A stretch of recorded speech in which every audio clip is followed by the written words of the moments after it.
Hello everyone, this is Fantastic Worlds, welcoming you back to Lovecraft Country and the Secret World Interludes. Now, this one is going to be probably a bit quick, but I wanted to catch up on the parts of the Savage Coast we haven't done yet. But first, I'm going to demonstrate one of my other alternate outfits. I kind of call this the skater punk look for all white with the Oriachi snowboard. Don't have the kind of inappropriate for the environment and time, I know, but it's the one I have right now. So, as you can see, let me know if you like this one, and let's get on our tour, what I call the Savage Woods. Now, we're going to start with the Black Goat Woods. Here we are just north of the Black House, and we are heading deep into the woods. Now, the moment you get, anywhere within a dense woods in the Savage Coast or the Blue Mountain, you're going to run into the Akab burrows. Now, the Akab, of course, were the insectoid monsters based on Lovecraft's Wabanki that brought over by the Aztecs during their initial invasion. Now, as you can note, the Akab burrows on the east side of the Savage Coast concentrate around the treehouse. Now, John Wolfe postulates that they're guarding something in the treehouse that's important, but this turns out to be incorrect. The League of Monster Hunters that created this treehouse here, which is greatly impressive, are actually a bit of a deconstruction of those type of movies where a whole bunch of kids get together and fight monsters. If you read the lore, what happens is they're not very actually good at it. Now, strange as that may sound, and I love this treehouse. I would love to have this treehouse, but honestly, with this rotted wood and these railings, they at least lose one kid a summer. But yeah, you can even come up here to the top level. First of all, get a good look at the roof and such, and there's Safe of Secrets, which really aren't that secret when you do the quest. And you get a wonderful view of the dreadful woods around you. But in any case, yeah, it turns out the only reason the League of Monster Hunters had any success, bit of clipping there, is that they had mages slumming from the Innsmouth Academy, a place we covered last night. Well, last mission. Going to be probably a week between episodes here. But yeah, this is the interior, which I find comfortable, but it's missing a lot of furniture. And frankly, they should use that winch over there to make it really comfy, as well as, I don't know, I suppose you could put a generator and a television here. That kind of ruin the ambiance. But yes, I activated the League's mission simply because it's the easiest way to get a guided tour. Alright, so let's get out of a cob country here, shall we?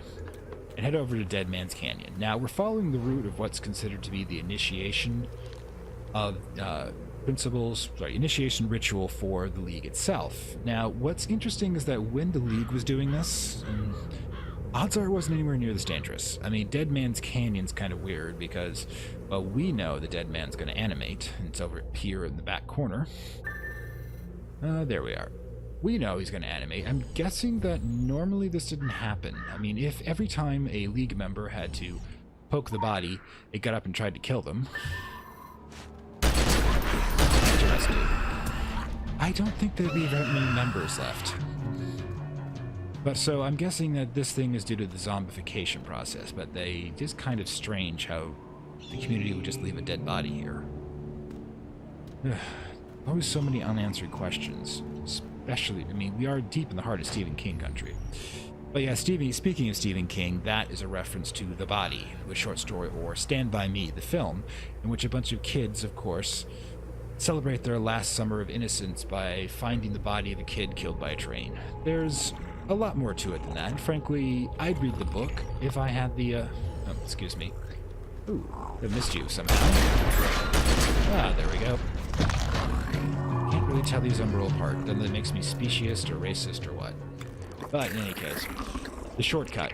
Now, as you can see, this goes right into the Akab burrow. Now, when the kids were around, before the fog took them, I'm guessing it was just a cool cave, but if you're running the right mission, you can actually slip through a crack over there and get into the very depths of the hot local hive. But yeah, ew. Anyways, back over this side, we go to Devil's Fork. Now, if you read I read the document. I read the document for the mission here.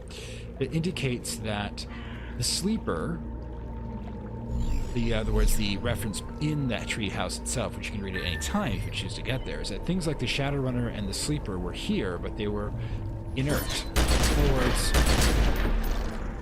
they didn't come out.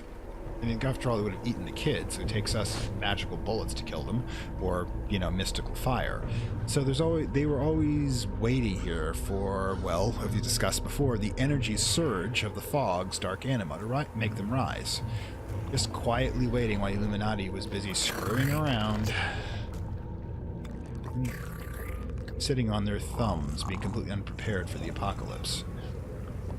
Alright then, now we're headed over to the other side of the western side of the Black Goat Woods. Oops, here's the cave of the sleeping one. Let's see if he's in. Oh, a black rose.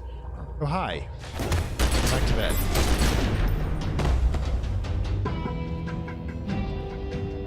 Now this is interesting. Black roses, in mythology, were meant to rise up from corpses. So that many black roses means the sleeping one did occasionally wake up and eat somebody. Well, the League of Monster Hunters, excuse me.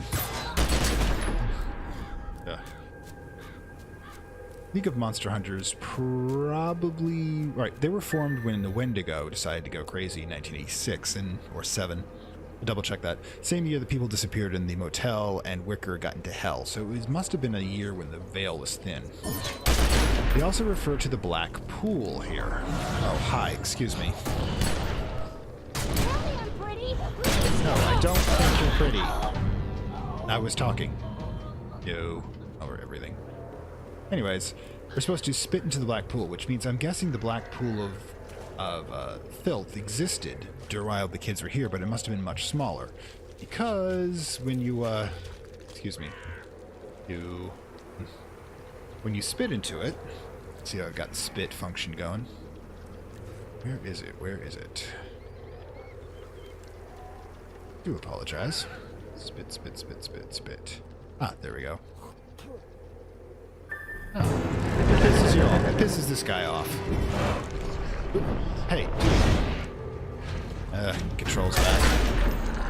And... Alright, that's it. I am so changing to a build. As a purification ability.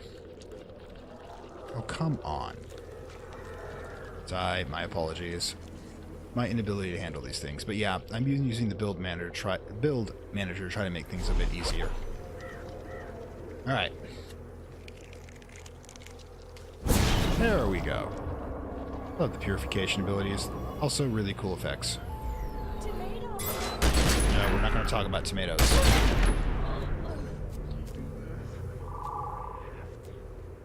And last but not least, we're heading into the God Cave. Now, I'm not going to head down there at the moment because that's just the entrance to Agartha. Ooh, the lore. We have lore. Do I get the lore? Can I get the lore?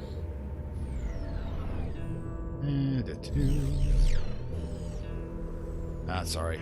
Easily distracted, shiny things. It's a bad habit of mine. Boom. And the Wabanaki. I'll have to go over this later, but yeah. Apparently I discovered a cave I hadn't discovered before. But that heads over to the next section that we're heading down towards, which is the western coast. Now, we haven't gone over this part very much, except for our missions with Red's Bait and Tackle. Now, that away leads to the Blue Mountain where we're heading next, but over here at Red's Tackle is another invasion point. Now, Red himself is a shaman. You're going to notice, if you pay attention... Excuse me. Nobody invited you. And neither you. Little ward set here. Now, these keep out the Akab. Now, I don't know if they'll keep them out if they're chasing you, but it does keep the family and that one merchant in the back safe, who's the only Wakanabe merchant I've seen this entire thing. You don't even have a Wabanaki merchant in the village. I'm guessing it's probably Red's cousin, you know, one they don't like to talk about. I mean, look at this. There's a freaking zombie invasion happening in the front door, and make sure this guy, while he's protected, is far enough away from the ward, so I'm guessing nobody likes him. But in any case, this is one of the invasion points. Now, one thing to note that if you compare this area to the Kingsmith, excuse me, lady, you'll note that this area tends to have a somewhat denser invasion point. That's because That side, the east side, is facing the ocean when you're on the east coast. This is the west, which means the east side's the one that's going to be suffering the worst weather, and this side's calmer, flatter, much easier to wade ashore and plant yourself. But this isn't even the main invasion point. We're going to see that in probably the next interlude. But let's go talk to the Red family, or Red's family. Probably. Okay, so hi. I'm going to talk to Red first, if you don't mind. Right then, Red, tell me about... Well, I guess you don't like to talk about yourself. Alright, tell me about Amy. A mad dog won't raise any pups. That's what my pop used to say. Yeah, I never saw myself as the fathering kind, despite sitting in as Santa for as many Kingsmouth Christmases as I can count. That's more gut than paternal instinct, in every way. This went strangely. But when Ami's parents died, her mother went too early, but natural. Her father was murdered by bad men. Left it for me to bring her up right. Her brothers too, Frank and Joe. Uncle, I'm guessing. 1 out of 3. It could have been worse, I guess. Don't mean to say I favored her, but she was special. Had my brother's gift to channel the voice of our ancestors. She just needed encouraging. Now, here's the thing. We've determined that Amy over here has gotten magical abilities when she... Oh, hi, dude. When she helps us out in the 3rd mission with Red. But... And she has a natural inclination towards herbalism, as we'll discuss later. I'm guessing the guy is away from the keyboard. Anyways. But the thing is that she just never learns how to use it. So my guess... Well, you did. I'm just going over that. So she never got trained, and she just ended up with instinct. Also, the channeling the voice of our ancestors, I need to wonder if that means she's supposed to be able to hear them, they give her advice, or if it's the voice of our ancestors is some Dovahkiin, Skyrim-like ability. What was left of the tribe, of her family, they wanted no more to do with tradition. We're no longer on speaking terms, us and them, and mostly that suits me just fine. I'm spoiled for company. But it was never easy for Ami. Responsibility sure is a sack of rocks, even in better times. Better times, relatively speaking. Weighed her down half her life. Sure am proud of her. I guess this old dog's not all mad after all. So Amy had special abilities. Nobody wanted to train her except Red High again. Except Red. Red wasn't that good at it. Well, it depends who actually steps up to the plate. Counts All more. our legends and traditions speak of watching over this land, of suffering the hardships. Not a lot of bridges in these parts for water to go under. There's a whole lot of slights and hurt that never got sounded out, never really left this place. I suppose you're saying an insular community where, you know, family is such an issue, and you can't escape or go away or air out your grievances. It's just the same cycle of... I've seen that I grew up in a small town, Maine. I've seen that continuous cycle of bad gossip and bad blood just goes round and round, and Kira must... How many batteries does Kira go through in a day? That thing. Anyways, just goes around and round and sours everybody. Everything just stays the way it is, generation after generation. One of the reasons I left. My brother got himself killed for it, and could be that was some kind of mercy. Bearing a purpose is a big, heavy weight. The purpose passed on to his daughter, Ami, and the tribe turned her out for her troubles. Yeah, well, tell me about that. That's one of the things I didn't really get in the main story, why they were all so broken up. Joseph's speech did fill some of it in, having to do with, I suppose, whether or not they're going to sell the sacred land that to the Illuminati for the Blue Mountain Mine, which, you know, is one of the reasons everything went to hell as effectively as it did, rather than continuing their, well, Gaia-given guardianship. And that was half a lifetime ago. Part of me thought what's happening now was going to happen then. The storm clouds had gathered and all. Moral of the story is, evil's one tricky son of a gun. That's true. However, he might be referring to the 1980s. Remember, the late 1980s, there are a lot of weird shit, like I noticed the Hell Portal opening, the kids accidentally killing a Wendigo and forming the Monster Club. I mean, these things were happening, and Red might have assumed that that was the time that the portal was going to open and the Dream Event's made for it, but no, just slid by and came around again 30 years later. I don't understand why he wants to talk about Sam, but let's see what he's got to say. Man doesn't write romances for a reason, the miserable bastard. We got bets on him coming out of this one with a story about saving the day, maybe with an empowered Native American squeeze, too. Okay, that's definitely a tip towards Stephen King and a few other writers who like to talk about Indian burial grounds, which, by the way, is a source of the haunting for The Shining, if you didn't know, and other stuff they don't bother to research. Cultural appropriation at its best. You won't find him setting foot outside the old lighthouse. I'd just slide his food and booze under the door until he got his hands on a rifle. Now I leave it out of range, and he can bill me if it goes bad. Oh. How all of them escaped the fog, I don't know. I'd like to think there's rhyme and reason to it all, but I suspect it's just pure awful luck. I'm with you on that one. Yeah, apparently he was supplying Sam with the supplies until Sam went loco with the rifle, which explains the mission where you bring supplies to him. You're essentially taking Red's supplies to the guy. All right, let's talk to the woman of the house, shall we? All right, then. Tell me about yourself. I rebelled against pretty much everything in my teens. Been there, done it. I abandoned my roots, got married, moved to town. I don't know what I was trying to prove, but I suppose I just wanted to get out from underneath all the history and tradition that I felt was weighing me down. Sucks to be the chosen one. The only thing I proved was that you can run away from everything around you, but you can't run away from who you are. It's just a matter of time until it catches up with you. I'd gotten married to the wrong man for all the wrong reasons. In that. Bill didn't take it well, and it got pretty bad. I had to take Kyra away from all that. Bill, I'm kind of glad you're dead. I don't put up with abusers of any sort. This you have a destiny business can be a heavy load to carry. You probably know that as well as anyone. Yeah. All the expectations. It's not an easy thing to live up to. You end up disappointing everyone, yourself included. Look, I hate chosen one scenarios because it's lazy. You pick one person, it's that person's responsibility to save the world. No, the world should be goddamn saving itself. The idea there has to be exceptional individuals to save the complacent from their own inability to maintain a positive status quo. Bad precedent in set of fiction. It's not like any of us ever asked for it, yet we get defined by how we live with it, what we do with it.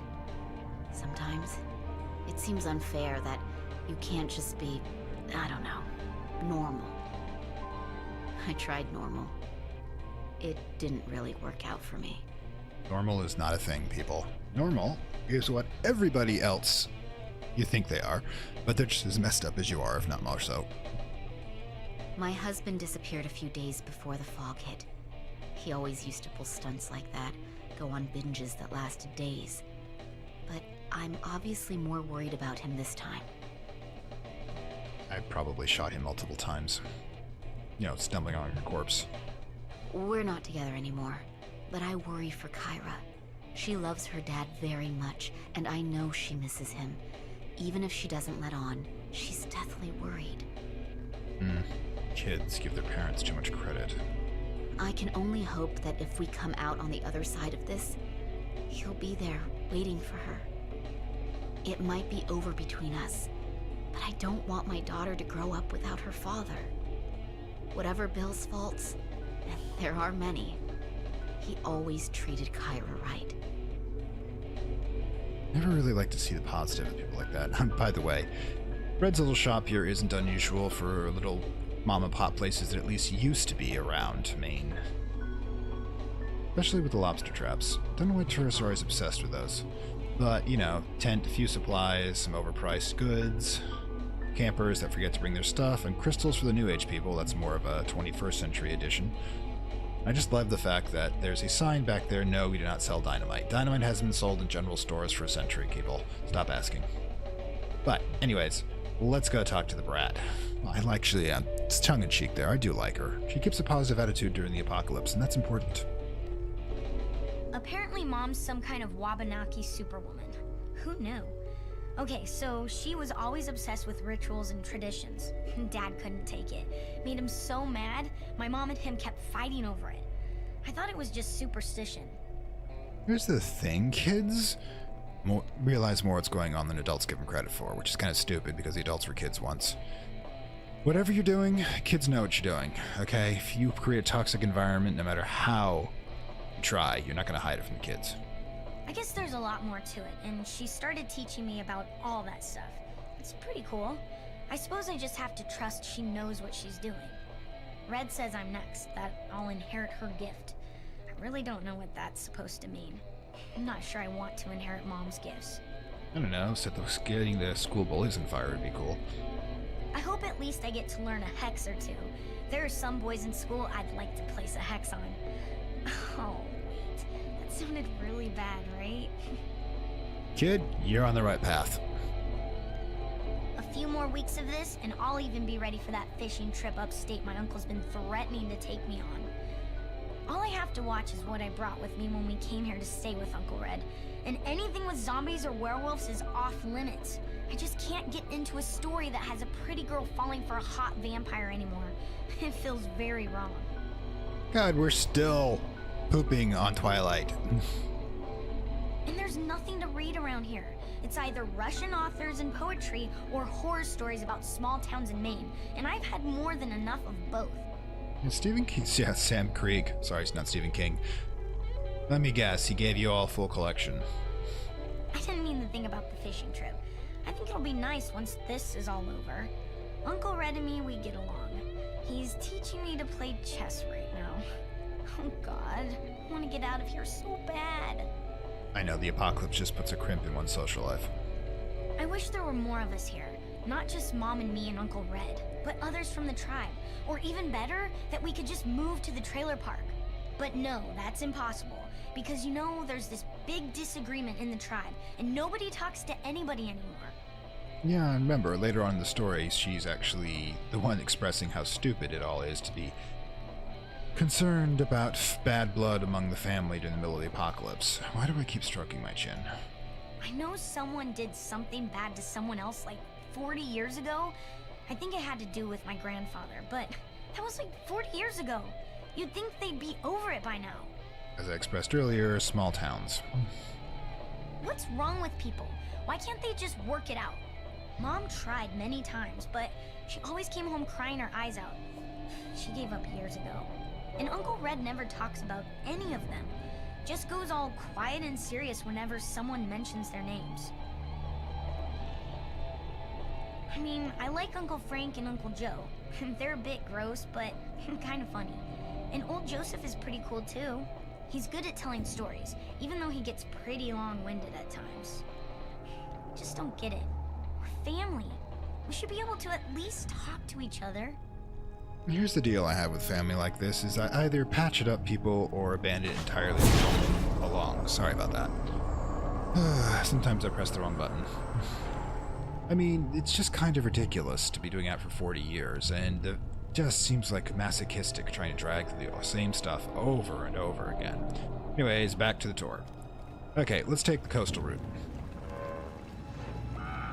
Now, the thing is that up here on the ridge is going to be another entire set of woods. Not the Black Goat Woods, even though it's more or less contiguous, save for the road. The Winterschveld, it'll tell me when I walk in. Now this one's kind of interesting. It's part of Amy's mission where you go out and you collect magic mushrooms to create a formula to make yourself able to kill a giant... Oh, there we go. A giant wood Vitterskog, there we go. A giant egg filled with monstrous, but these ones just have... Okay. Now what's interesting for the Vitterskog is we have these undead cultists raising blue fires, just like we did over at, right? Just like we did over at... Can I take that? Ah, I already have it, never mind. That's an entirely different mission, we'll deal with that later. But no. When you're doing the magic mushrooms, the elixir to kill the giant egg containing an abomination. Let's get that straight out. But you also have the cultists here using blue fires to do something. Now, my guess is they're trying to raise up all these guys. Now, these ones here, well, despite the fact they have the Viking names, they're in standard clothing, so I don't know, are you guys just like casting a mass raise dead spell? Excuse me. But as you can see, there are also a few ritual spots. Some of the seasonal missions actually go through here to use this altar, but that's Haikiri. If you saw my Halloween special, you know where that goes. Yeah. Anyways. But the woods here, like I said, except for the cultists that and the occasional ritual spot, just isn't really terribly interesting. It does take us down around the coast and by the river. Now the river itself, now you saw earlier, has an overlook spot, and it runs down the falls to the university itself.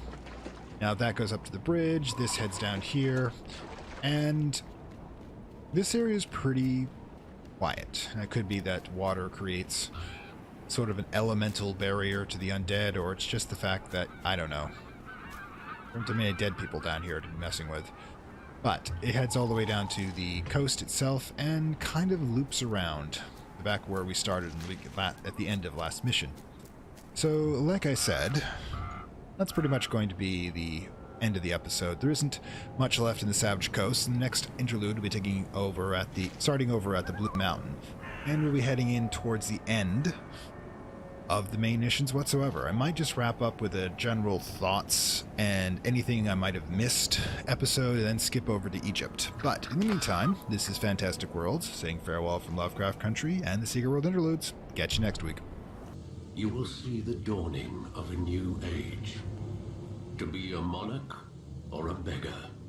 To lose everything or to become a god.